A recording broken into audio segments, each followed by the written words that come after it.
All I ever wanted was to touch eternity for an instant. The quest of an individual's freedom is a journey everyone at least once partakes in.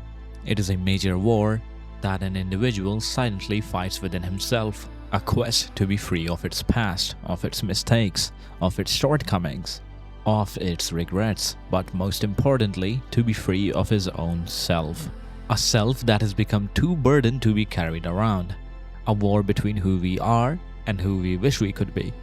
And many games have tried to tackle this idea to a degree of success, some through grand stories, some through dialogues, and some through complex characters. But none, in my opinion, have portrayed it as beautifully as the game we are about to talk today.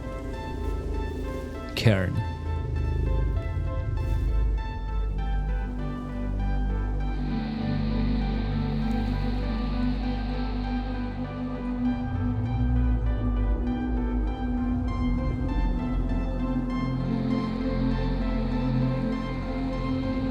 A journey of 1,000 miles starts with a single step.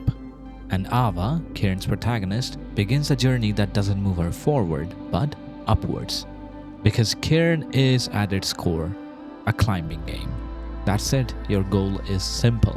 Climb that mountain. On the surface, it does not sound particularly special. In fact, one of the major indie success last year, Peak, also had a very similar concept. But while Peak was about laughter, chaos, and spending time with friends, Cairn is about silent introspection and solitude. It's all about you, this mountain, this climb, and this moment. And so, Cairn has ended up becoming a very special game for me. It's a game I will fondly come back to years down the line. Ava's story is interesting, but it's not the main reason Cairn leaves such a strong impression. What the game really does is much more subtle. It quietly starts uncovering things within you, the player. And in that sense, Cairn offers something very few games try to be, an introspective mirror, slowly revealing itself to be a game that has more to offer than just climbing. If you are a person who barely gives yourself time, who rarely sits alone with your own thoughts, who fills every silent moment with noise, Cairn comforts you in a strangely beautiful way.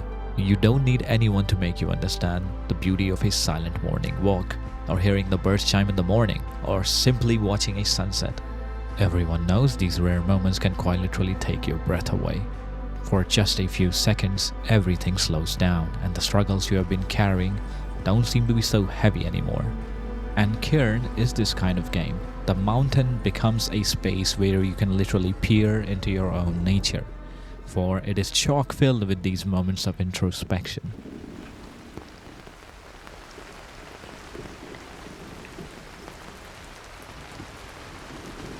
But if you still have the question, why should I play Cairn? Well, it all depends on what you want from the game. Cairn is fun, but it is not fun in the sense of playing football in real life. It is fun in the sense of working out, where the point of going through pain is to grow. And so, if you enjoy this deliberate indulgence in such activities, then Cairn is for you. I personally enjoy games that allow space for growth. For it is one thing to produce a good story, it is whole another achievement to invoke something deep within a person. Cairn does it most of the time without feeling forced. But how? By making you go through an arduous but fulfilling task. And depending upon the type of person you are, there is a lot a person can learn from playing Cairn. For you see, the life of a normal individual is a journey of assimilation. We constantly absorb experiences, memories, beliefs, traumas, identities, and all of this slowly builds into this ever-changing entity we call the self. But the life of a burdened individual is different. A life of an individual who considers themselves to be a failure most often has a journey of running away from the self. A journey where they avoid reflection, avoid silence, avoid the uncomfortable weight of one's own mind. But what about the life of a healthy individual? Ironically, it becomes a journey of slowly dropping the self entirely. Instead of trying to fight its shadow, the individual learns to burn the lamp. And so, where you fall within these three notions, the silent introspection you indulge yourself into will also be very different. And just like that, Cairn, through its journey of ups and downs, climbs and falls, peaks and valleys, serendipitously makes you indulge and think about your own actions in real life. And it does so through a combination of climbing mechanics and places of rest. Climbing in Cairn isn't just about pressing a button or watching an animation. It's a much more thoughtful interaction. Cairn is a very active game, by which I mean you are actively involved in every limb Ava moves. Her left hand reaches for a crack, her right foot searches for balance. Your mind constantly scans the rock face for the next possibility, and this naturally turns the entire game into something that feels almost like a puzzle, both literally and metaphorically, and the rules for solving them are very simple. But its difficulty is something you create for yourself. The path you choose to climb the mountain ultimately decides the kind of journey you will have. And outside the climb, along the way, Cairn also introduces small immersive details that make the experience feel more grounded. You will be camping in a tent, cooking your own food, refilling water from streams on the mountain, or even the small act of taping your fingers to protect them and maintain a better grip.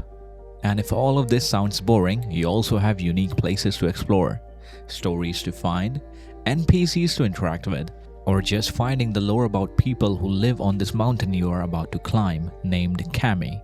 There are also unique places where previous climbers stayed at, and all of them are very fun to find out. And these parts outside of climbing came as a very big surprise to me. And it is this ecosystem of tiny but immersive mechanics and exploration that allows for that flow state. For flow state comes from deliberate engagement in a task, and Cairn really rewards those who are thoughtful, leading to a loop where time ceases to exist and all that there is this moment and your current undertaking. And so strangely, while I have high praises for its element of quiet introspection, the gameplay itself also most of the time is at least very fun and engaging, but it's a game that you need to take slow. It's not a kind of game you try to rush through in a day or two. It's a game you play slowly every now and then, whenever your mind is troubling you, or moments when you don't want to deal with elements of human interaction. So, if I had to summarize the entire philosophy of Cairn in a single sentence, it might actually come from one of the most famous mountaineers in history, Sir Edmund Hillary, and he said, "It is not the mountain we conquer, but ourselves." And I agree. Sometimes we are our worst enigma. What we want to fix, we seem to think is everything around us, but most often deep down, what we are trying to fix is ourselves. And even though I disagree with Ava as a character, I really do not like her, so much so that I think Marco would have been a better choice for the game, the core message of the game remains the same. Leave an imprint on the echoes of eternity. Persevere in order to get what you really want. Take some risk, have a little edge, but most importantly, try to live. For most often people die before they even know what they desire. So if you are one of the few lucky ones who actually know what they want in their life, go for it. Take the leap of faith. Be bold. Be brave. And maybe playing Cairn won't give you the answers to all of this, but at least it will let you ask the questions. This is Jester, and peace out.